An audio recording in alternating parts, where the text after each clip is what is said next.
have you now. They want to mess with my droid. They're going to pay for it. This is the way. You may fire when ready.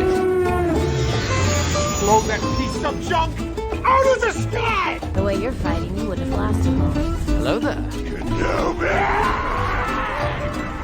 The ability to speak does not make you intelligent. Hello and welcome, Star Wars fans, to another episode of the Star Wars Station podcast. I am your host, Carter, and as promised, as we head into the holiday season, we are going to be talking Skeleton Crew because it's coming on December 3rd. We're less than a month away from the premiere of possibly a sleeper hit in Skeleton Crew. Skeleton Crew is a show that very possibly could have been slept on because it's looking really, really good. And I know there weren't a lot of people covering Skeleton Crew over the last couple years. We would mention it as there were updates, but it wasn't like we were ringing the bell for this show that it was just going to be a standout hit. But from the way the trailer looks, it looks really, really good. It's drawing a strong contrast from the dark adult show that was The Acolyte, and this Skeleton Crew trailer sees us returning with a hard pivot to a more lighthearted Star Wars. And so today, joining me to break down this trailer, we got a lot to talk about it. I couldn't do it alone. It's my longtime co-host, the perfidious pirate himself, Colin Archer. Carter, I think I texted you at midnight when I noticed this trailer dropped. Mm-hmm. And I am so pumped for this show. You know, my kids love Stranger Things. I love Stranger Things. I love Indiana Jones. You love Indiana Jones. I love the Goonies. I don't know how you feel about the Goonies. Yeah, the Goonies is good. Yeah. You know, I don't want to fall into some trap that we're comparing this to every other thing out there. You kind of have to a little bit because we're kind of setting some expectations. All the things I just listed have these real high, they're just really excellent shows. They're really excellent adventures. Mm-hmm, and if you ask me, just the fingerprints of this thing is really going to deliver. Well, just from this trailer, we've been talking about this show a decent amount over the past couple of years. This is one of the Star Wars projects that got announced since we began the podcast, so we've really been following this since its inception. And so we have a little bit of authority we can talk about this on, and that every time someone was in an early interview about this show, they would describe it as Amblin-like. I'm pretty positive they're still describing it that way. And so, like you're saying, you know, it's we can't compare it one-to-one to these other things, but they are really trying to push us to compare it to the Goonies, to E.T., to the Stranger Things, to all of these shows that are kid-centric, but not focused on just delivering a show for kids. That is more focused on a family-friendly show. And so that formula is on full display in the trailer. I mean, from the music that they use, because it starts off with this like crazy 80s synth funk, and it's Major Tom by Peter Schilling. in Huddies. In Huddies, yes, in Huddies. And the first lyrics of that song are "Standing there alone, the ship is waiting." Those are the first English lyrics. I don't know what the first Huddies lyrics are.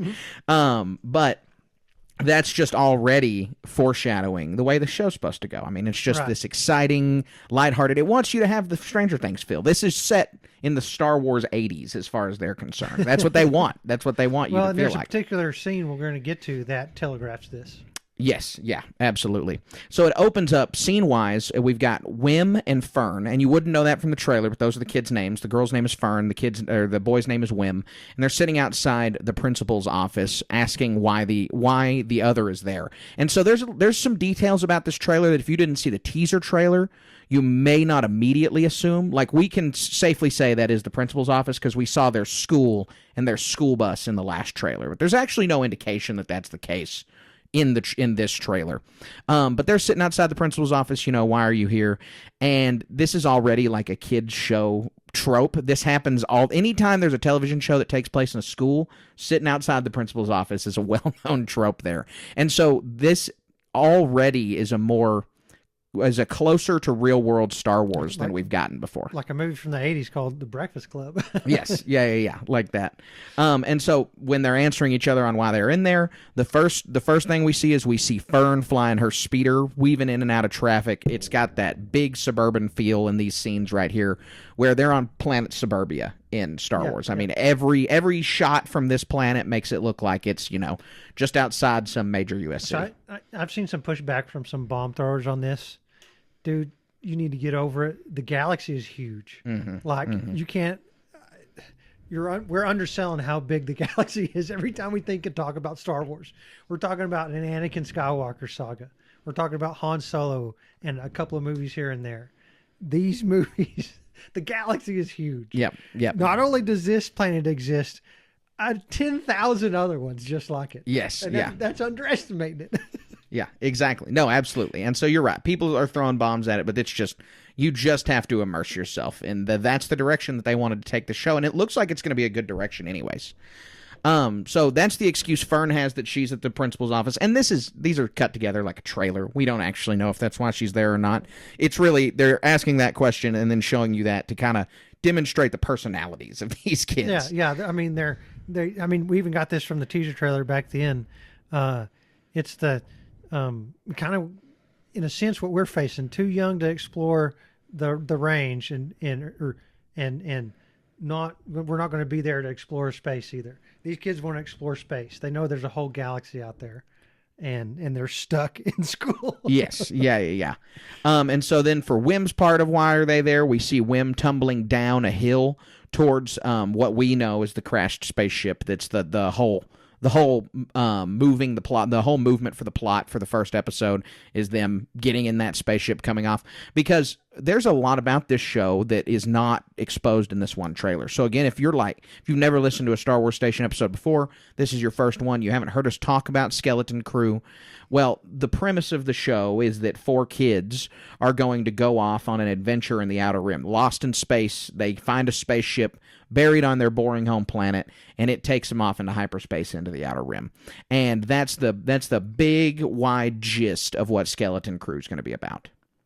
Yeah, and we get a lot of views in this, just like every Star Wars thing that has existed on Disney Plus. The scale and the backdrops and the time that they spent on screens that we just see for a few moments are bar none excellent. We see Arrival at a Shipyard here in a minute. Crazy, good looking. Yeah, absolutely, it does. So we see the reason Wim's there, or the ostensible reason that Wim's there, is because he's discovered this ship. Well, anyway, we see his strict dad come in, say he can't be going to the principal's office. It's going to be the classic, parents expecting a bunch out of this kid, and I'm sure that he wants him to be whatever he is or whatever. We're going to have that standard kids show plot line. Yeah. But then we get a title card, and it reads, comes a new Star Wars adventure. And this is something that they really want you to get and to know, is that this is an adventure, and that it's like it's, as we've said, it's Amblin-like. It's going to be like the Goonies. It's going to be like E.T., but that these kids are on a journey. They're on a coming-of-age story, and they're about to go on this kid-centric adventure through the Star Wars galaxy. Yeah, and the perspective on this, it sounds so fun. I mean, because everything we know about the Star Wars universe is hardcore, to say the least.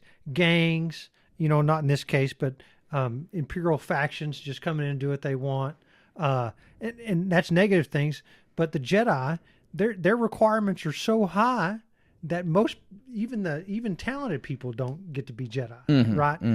And just the harsh reality of how vast this galaxy is, and these kids are fixing to be thrust into it. I mean, we get some allusions to this in the trailer too. Yeah, absolutely. So the space station that you mentioned, they jump to hyperspace and then they come out at this space station, and it's bustling. It's got that real Star Wars lived-in feel. I mean, again, it's unique. It doesn't actually look like anything I've seen in Star Wars already, but it's got that underworld, grimy, Outer Rim vibe put to this space station, and so it's super cool already. We see Wim. He's hungry. He goes and orders some delicious-looking space ramen from some guy. It's always noodles in all of this Disney Star Wars. It's always noodles. But he orders it at this bar, and when he's asked to pay for it, he pulls out Old Republic credits, and that gets him in trouble with some patrons. Some patrons want them. They're apparently very valuable. and two things about this scene. One, you can see Vane, the pirate, in the background of this scene. He's from Mandalorian season 3, so we're gonna remember him. And then the second thing is what do you think is the reason about these Republic credits? Because maybe they're planets in some sector of the galaxy the Empire didn't touch. Like, why does this kid have these? We know this takes place during the New Republic era. There's a movie that came out in the 90s called The Sandlot, and a kid steals his dad's Babe Ruth autographed baseball to play baseball on a dirt pitch. Mm-hmm. And he didn't know what he has, but the other kids are just mouth agape at, I can't believe you have this. Right. So, I mean, I'm not making a case for this. Who knows? We'll find out. But either this is some backwater that's just off the beaten path that they still use this stuff, or this kid just like stole it from his dad. And Right. They're collect like in real life. There's Confederate money from the old Confederate United States. After that war happened, that stuff was worthless. Right. It might be worth something now, But it's only worth now because of scarcity and its value historically. right. But at the time, worthless. Right. And so this is something that's not the case here. This stuff obviously isn't worthless, but it might not be legal tender at the same time. Yeah. So you could sit there and find kind of like Watto. Imperial credits don't work. Exactly. We're on the outer Republic rim. credits don't We work know here. that just because it's not legal tender doesn't mean it doesn't. But somebody wants mean them. you can trade it. Well, and because to that point, we see in The Mandalorian just a year or two before this that he's getting paid in all kinds of stuff. He gets paid in Mon Calamari flan. He gets paid in Beskar. Like, there is, I'm sure, standardized currency in some part of this galaxy. But because it's right after the wake of the Empire, people are just going to accept anything. They're just going to accept something that they can trade for something else. Right. And for all we know, this kid is carrying around proverbial diamonds. Yeah, just big that was chunks of kind of what I diamonds. thought, because they don't look any different than Imperial credits other than the stamp. And so all I could think of was like in the real world that they started to devalue their money, what it's made out of. And I was like, Republic credits must be a purer form of whatever they have. And then I don't really want to. This feels blasphemous delving into this, but like in Star Trek, they have gold pressed latinum. That's a rare resource, and yada yada yada. For all we know, this old Republic credits was like maybe their currency was backed up by some Star Wars gold standard. Yeah, exactly. These are actual precious metals or something. That's exactly my point. And then when the Empire came in, printed more money. Now it's made out of It's copper just a instead fiat of gold. currency. That's great. Not worth the paper. Exactly. So it could be all kinds of stuff. I really like the stole from his dad because they don't look. This planet doesn't look like a backwater. Kid has no business with money like that. But we see a shot of the parents and they look like they're well-to-do, like business people, and so it would be hard to believe that this planet is just some backwater that hadn't got caught up to the times of that the Empire For came 20 and went. years, yeah. Yeah, and so I think that the stealing them in their historic artifact makes a lot more sense. What I really love is these conversations off of a half a second, 2 second. Yes, yeah. In a trailer of something that doesn't come out for another month. Right. So we see that as these credits are causing problems, Jude Law's character is watching from the side, and then he tells the kids, "Come with him." He's helping them out. He's helping them escape. And we get Jude Law aboard their ship. He offers to go into a partnership with them to help them find their way back home. And then he gives Neil the chance to fly the ship, and Wim is freaking out about it. So we have learned that Wim is like really Jedi obsessed. We learned that from the previous trailer. We've learned that from interviews. This kid wants adventure. He wants to be a Jedi. And then he thinks that Jude Law's character is a Jedi. And the jury is completely out on who Jude Law's character is. Yeah. We don't know if he is a Jedi or not, but Wim, we know, it asks him that point blank, nearly at the beginning of when they meet from the last trailer. And so, he's freaking out about letting Neil drive. And I think what he's freaking out about is that he's not the one who's getting to drive, because he really wants this Jude Law Jedi guy to value him instead of his friend Neil, who we already have seen in the previous trailer is kind of a weenie. Or that's his character trait, is that he's supposed the to be chunk of the group. Yeah, exactly. He doesn't want to go. Is this a good idea, guys? So he's the one who will say, "I've got a bad feeling about this," for sure. One thing that occurred to me in another explanation for these credits, Star Wars is littered with planets that are like stuck in nebulas and all this other stuff, or Kobo, Exegol, Mm-hmm. this and that. There's even in the High Republic books where they go and find the nameless eggs and stuff. Is some planet that was Planet X. extremely arduous to get to. Mm-hmm. I wonder, and then so here's could be maybe Jedi ship that's been lost and forgotten on some planet, and this was like it had found a transit point and was like they activated a return thing, and so maybe this planet is. I don't know what the explanation they'd have Old Republic credits, but Yeah, they could have found him aboard. That's probably where they found him. There is a very in the Star Wars universe with all these hidden planets. There is a very reasonable explanation as to why this planet is much different than what we see. It's almost a proverbial paradise compared to, especially Tatooine. When we have our conversations, where would you like to live in the Star Wars universe? Well, if you're a regular person, you want to live wherever these people live. If you don't have the means to be Jabba the Hutt or a galactic senator, you just want to be on that planet. And I think you just stumbled on it. They find these credits on the ship. On the ship, yeah, definitely, because it's an old crashed Republic cruiser. Yeah. Hopefully, High Republic. I'd still like to see those live action ties. Right. I'd still like them to start building that in. So yeah, I think we cracked the case there, like you said. But Neil is asked to fly the ship, and Wim freaks out about this.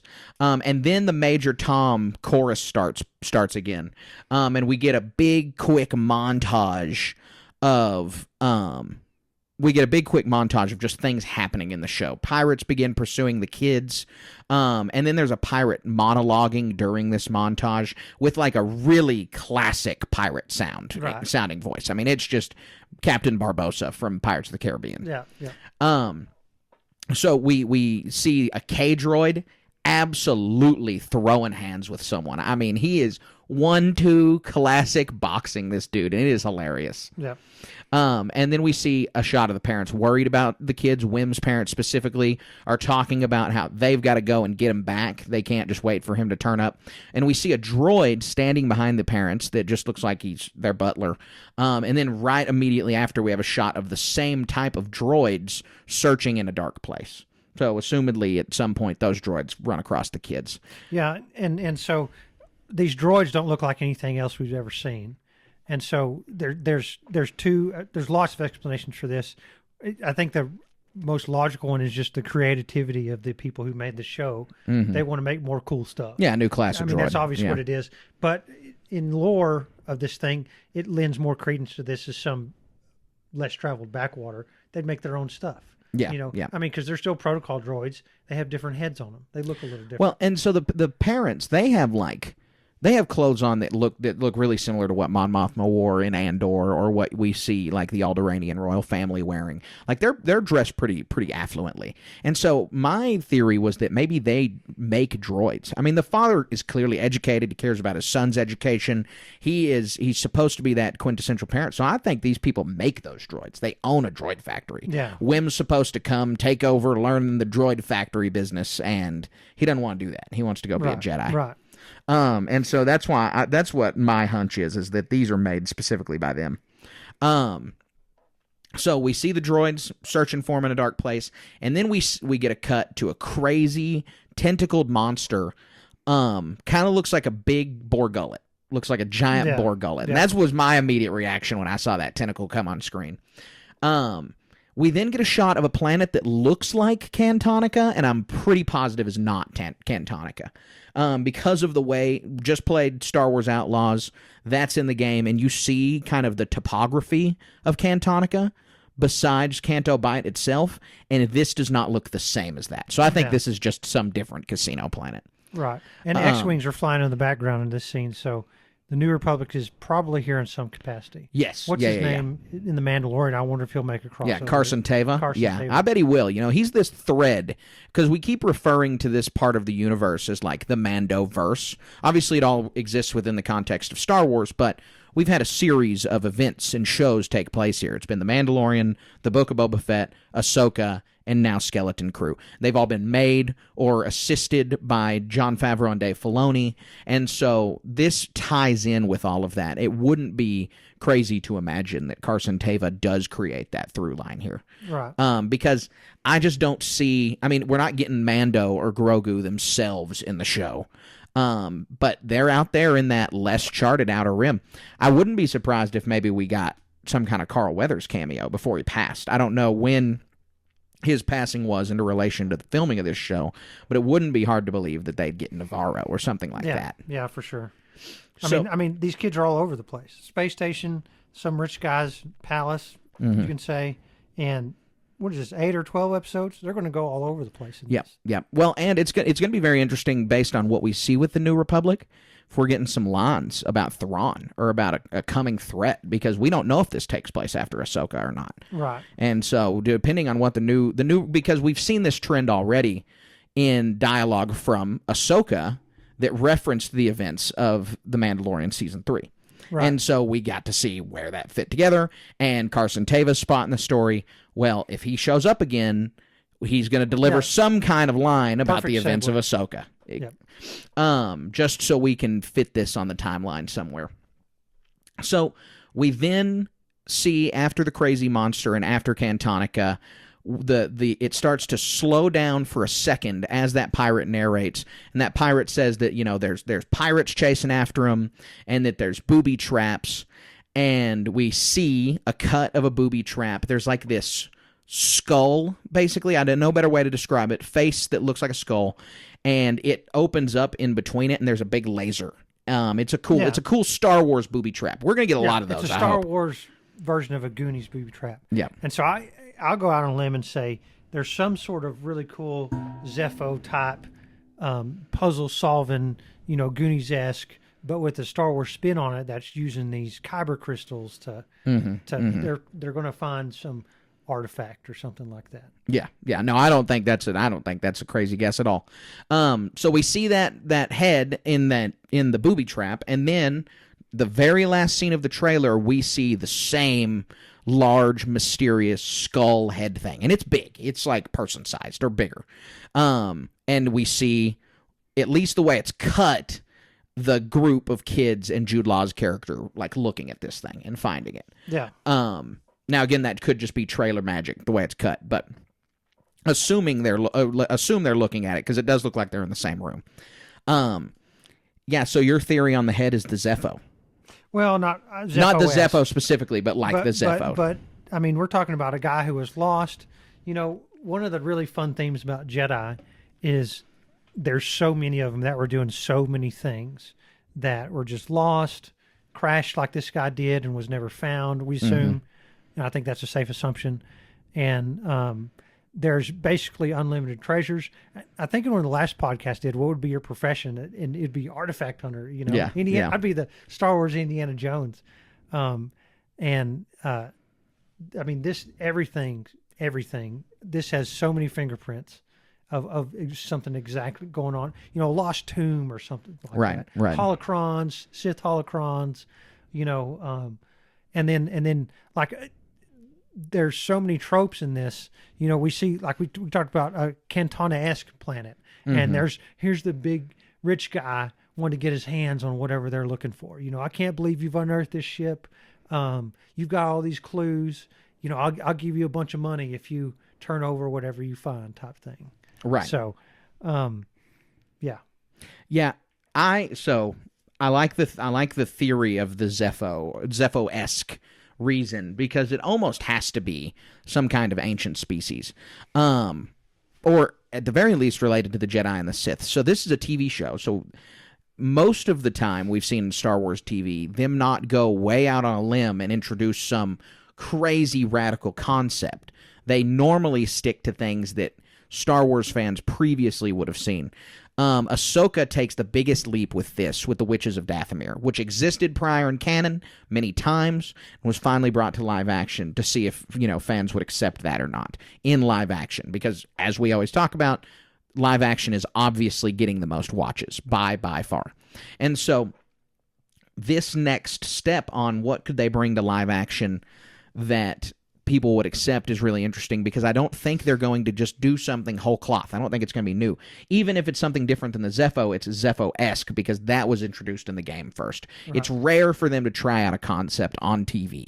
And so the way that the artifact looks gets me thinking in the Zepho-like direction too, also because of the name of the show. We don't know why this show is called Skeleton Crew, but that sure looks like a skull to something. And so there's almost certainly, my hunch is an ancient force-wielding race, just like the Zepho, were these big creatures. And the kids are either going to discover that they're still around, they're still alive, or that they had some way to commune with the Force or something to engage with the Force that is going to come in handy in the Mandalorian and Grogu movie or in the Thrawn movie or in this, because I think it's all going to end up being tied together. Yeah, I mean, with any luck, Jude Law's character will have, because he's in hiding just like Obi-Wan was in his show. You know, and maybe he's... If he's a bona fide Jedi. If he's a bona fide Jedi. I think he is, you know. I also think he is, but we do not know that definitively. And Jude Law's character does not have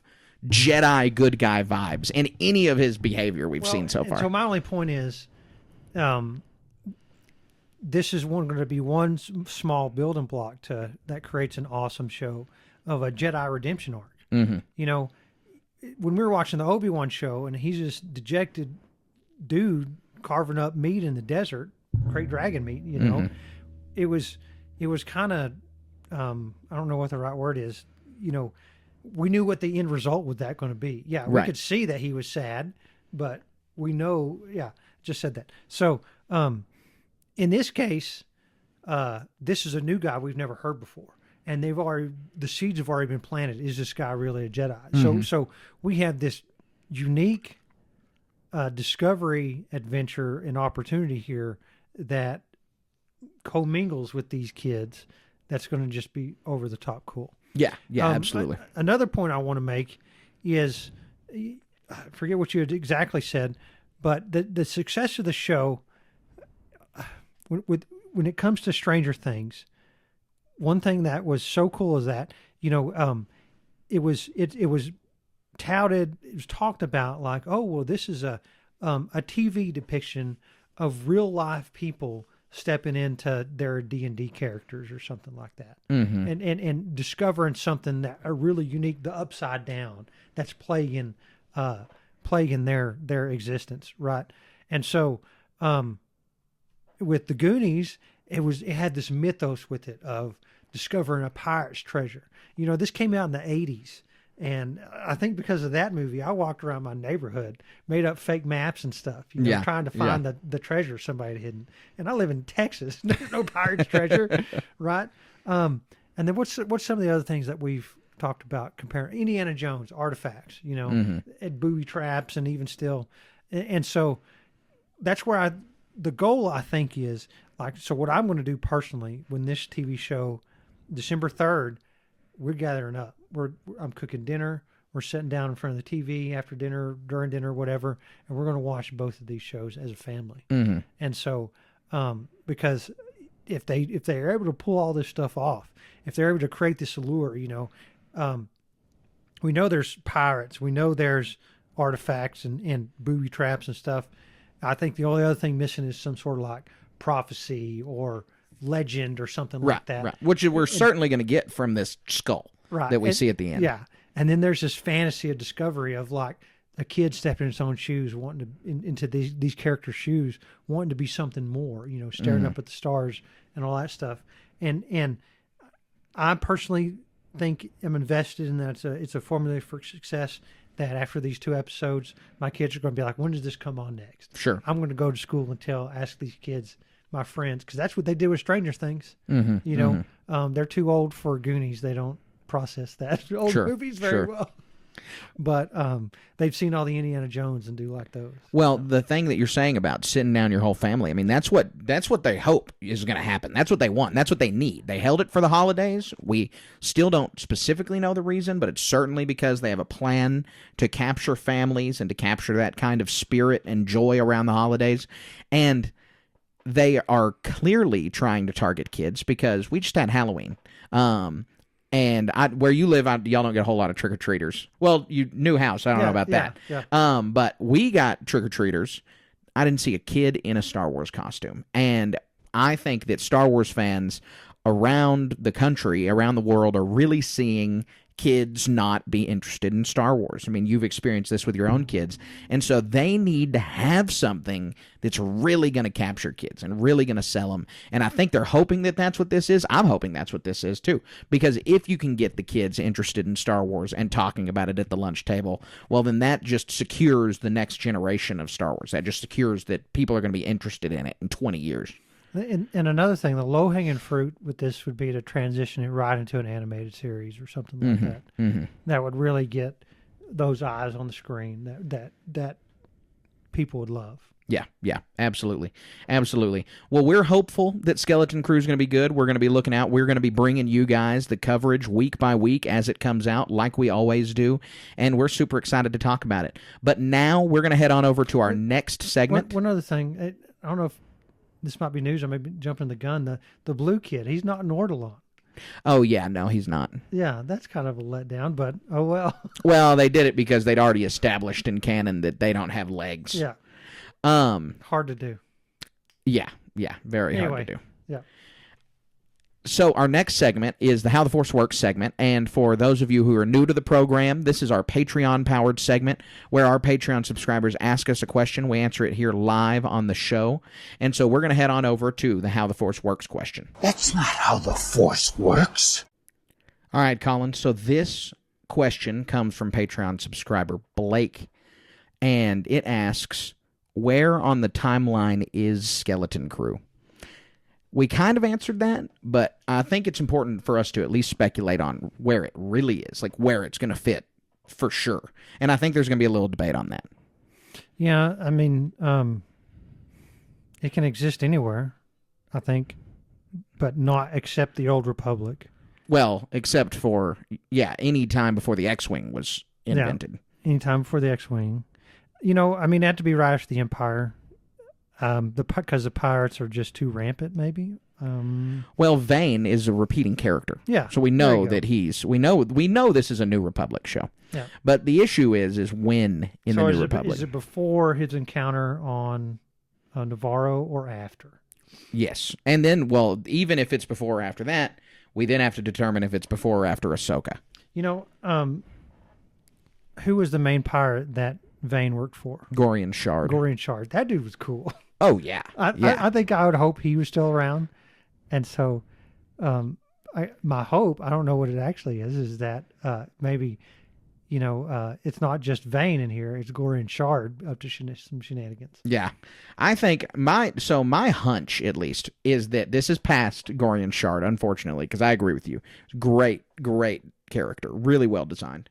But that this is after then, but probably before Ahsoka, because I don't think they're going to want to give too much about Ahsoka or the Mandalorian and Grogu away in this show, and Thrawn returning or the New Republic being aware of that threat is going to have to set a lot of precedents in this show. We're going to have to hear a lot of information about another show in this show if they make it after Ahsoka. So my hunch is between The Mandalorian Season 3 and Ahsoka. Yeah, I don't think that's unreasonable, especially given in the real-life timeline. This was supposed to come out before Ahsoka. Exactly. And so I think that that's where we'll reasonably be able to expect it, which is not a bad thing. I really don't want them having to tread any time talking about Thrawn or anything going on like that. Right. So we appreciate that question, Blake. We appreciate all of our Patreon subscribers asking questions here live on the show. And if you're interested in asking us a question, all you have to do is head on over to patreon.com/Star Wars Station, and we'll answer it live here on the show. Now, we're going to head on over to our HoloNet news segment where we got 3 exciting news stories to talk about. So let's go over there right now. You made the HoloNet. All right, so our first news story is a pretty exciting one, and it's a rumor, but it's a pretty credible one, that footage for Andor Season 2 and The Mandalorian and Grogu are going to be shown at Disney's D23 that they're having in Brazil next weekend. Oh, that'd be neat. I hope so. I mean, you know, I'd love to hear more about Andor season 2. Usually they keep those under wraps. So if we see anything, they're going to be leaks. Yes, right? yeah. We're not, yeah. As far as we're concerned or the average fan is concerned, we'll have to have some guy's phone video posted on Reddit of whatever this is. Yeah. I mean, it'll get out there. It always does. But, just like Skeleton Crew and Acolyte, it feels like only a month before do we even start seeing trailers.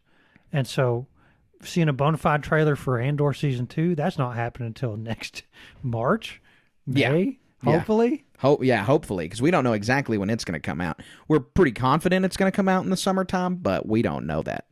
And so, yeah, exactly. It could be March, April, May, later than that. Yeah. So it'd be good to get a taste, right? I mean, but it's going to, even then, like this Skeleton Crew at the last Disney Celebration years ago, they showed the teaser trailer. Yes. And so it might have even been less than a teaser trailer. Yeah, it was just a real brief flashes of part of that teaser trailer. And so, whereas this will be cool to see insights, you could make the case that there's going to be debate. Are these Andor Season 2 scenes, or are they Rogue One / Andor Season 1s? Because there's those unscrupulous trailer makers out there. Andor Season 2, and it's all cut together voiceover stuff from Andor and Rogue One or something. Yep. Well, and there's another element that we've seen not a bunch of leaks for Andor, but credible. Like, we can guarantee that these leaks are certain situations. Right. For people who don't Ghost like Crew leaks. Exactly. Not the Ghost. We don't have the Ghost Crew confirmed, but we have Cassian helping Mon Mothma escape. We saw that. We saw that 100%. And so, will the footage reveal more than that has already revealed? Will it reveal something different? I think that there's just a question of how much a little bit of footage at D23 is going to reveal. And this ties into our next news story. I'll just go ahead and say our next news story is that The Mandalorian and Grogu hasn't wrapped up filming, and it's supposed to film into December.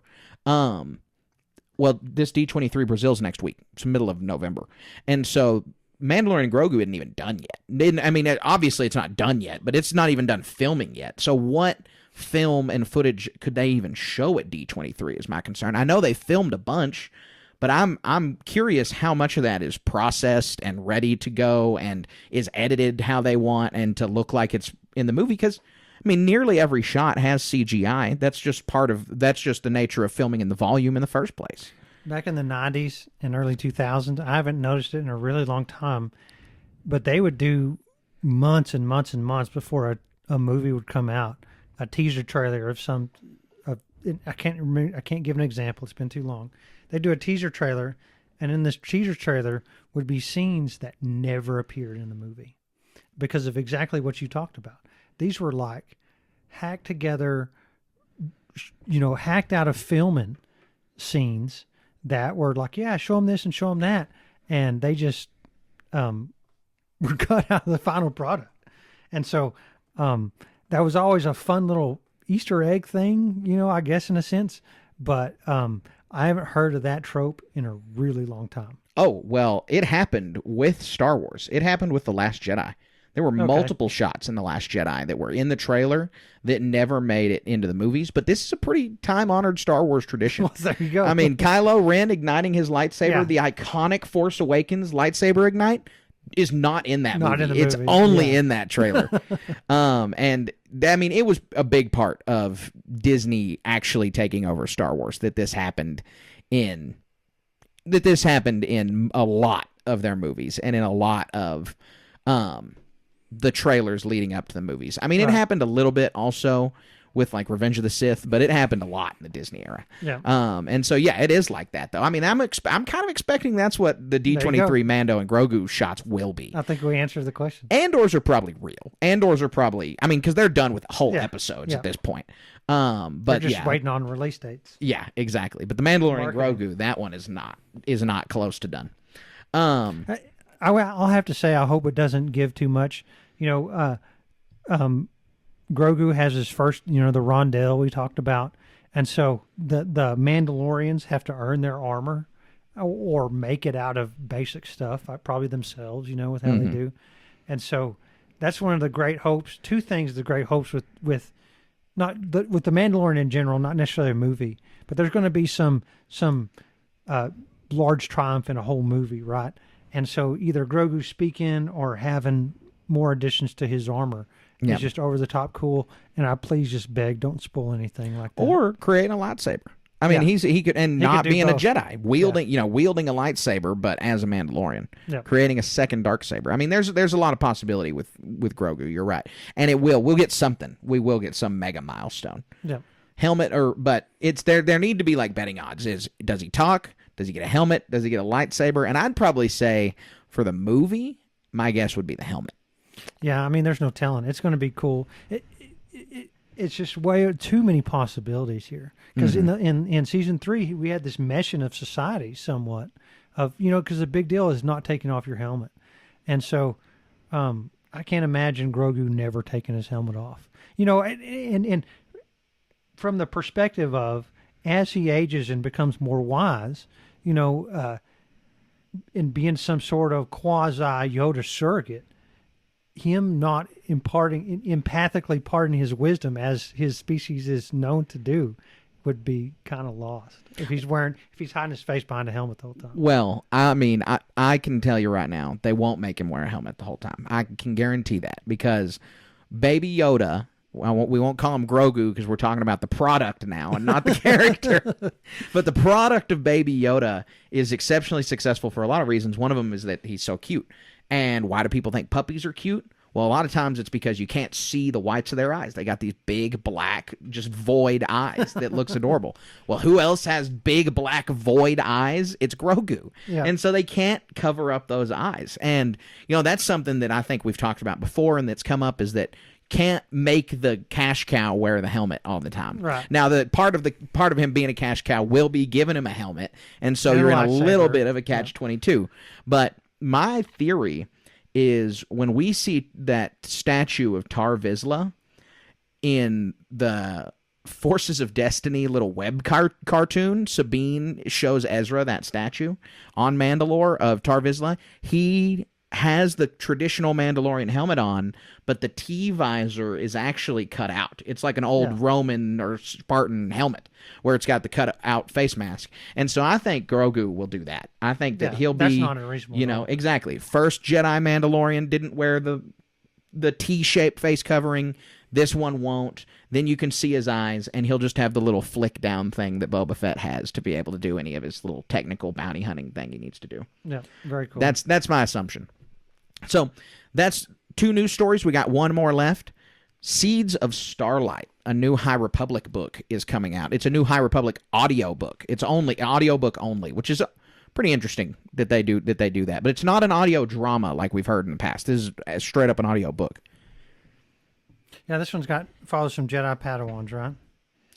Yes. On Valo. No, they come from Valo. That was where I was reading the article. That's where they were last. This one's in wherever Starlight Beacon crashed. I read that a minute ago. Let me find it here. Well, and one of the things that is just totally worth mentioning is that there's a really cool formerly fan artist named Jake Bartok who drew a lot of really famous images of Star Wars characters, but in like medieval garb. And what they would look like if they were like medieval characters. Like I'm looking at one of Cal Kestis right now wielding like a metal-looking sword lightsaber that's shattered. And, his BD1's this little, like, muskrat. That's funny. Anyways, Jake Bartok drew the cover for this. And this guy started out just doing fan art and doing those images that I just described that I'm certain, if you're even mildly a Star Wars fan on social media, you've seen these before. And so that's super cool for this guy. I'm just happy to shout out this Jake Bartok guy, who I think is a great artist. I mean, he draws all kinds of really cool stuff. And so I'm happy that he... what I guess is his first official Star Wars art piece. Yeah, very cool. Iram is the planet I was thinking of. Iram, yeah. I should have known that. So that wraps up the HoloNet News segment. We've got one more segment to go, so stick with us as we head into the Star Wars moment of the week. We would be honored if you would join us. All right, Colin, what is your Star Wars moment of the week? So over the weekend, I had to watch the kids. My wife had to take care of some business. So I put on if you listen to our most previous episode where we talked to Stephen Barnes, he had mentioned really liking Rogue One, and that planted a seed. So I put on Rogue One, immediately rolled it into A New Hope, immediately rolled that into Empire Strikes Back, and I think it was the end of the day, Bobby, so I had to cut that off. Man, what an adventure that is to go back and do all that stuff. And I can't, it's been too long. I can't remember actually watching Rogue One and rolling that straight into A New Hope. Mm-hmm. But it adds, when you buttress them right next to each other like that, it adds so much to A New Hope. Oh yeah, absolutely. It is so much cooler. Yeah, it is. I mean, I haven't done the Obi-Wan into Rogue One into A New Hope yet. Good luck. But just the Rogue One into A New Hope adds a ton. You're absolutely right. So my Star Wars moment of the week is that I have seen a giant uptick in Star Wars graffiti around town this week. I've seen a couple around town, but I want to hear what you got to say. So there's a rainbow of stormtroopers being painted around town, and these are stencil. Like, these are people have seen them before online. It's a stormtrooper outline in some color with the black details sprayed over it. And I've seen like 4 of these in 4 different colors, and so now I'm really curious how many more there are. Yeah. Amarillo is known for their quirky art projects over the years. Yes, yeah, absolutely. So I'd be interesting to figure out who this person is and have them on the podcast. Yeah, it would. I know. I'm curious who's doing this. But that wraps up the show for today. That wraps up the show for this week. We had a blast talking Skeleton Crew trailer with you guys. It was a lot of fun, and I'm pumped for this show. I can't tell you. It's gonna be so if you fun. could not tell from the breakdown, we're pretty excited about Skeleton Crew. It's going to be a great time.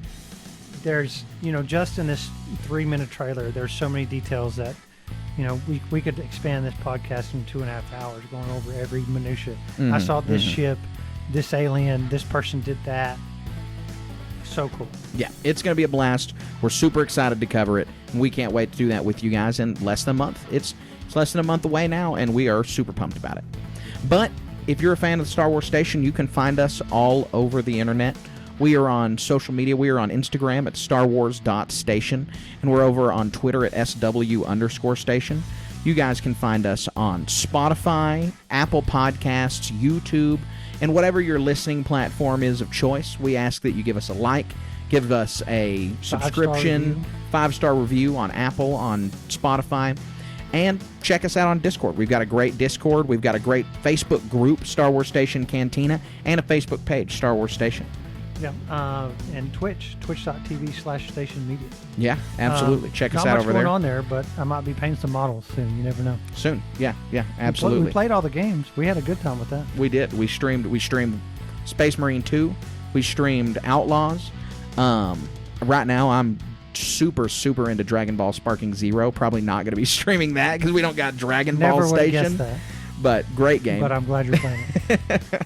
But anyways, that wraps up the Star Wars Station for this week. We appreciate you guys listening, and we're gonna continue to pump these podcasts out. And we appreciate you guys listening. We appreciate you staying involved, and we appreciate you staying wizard.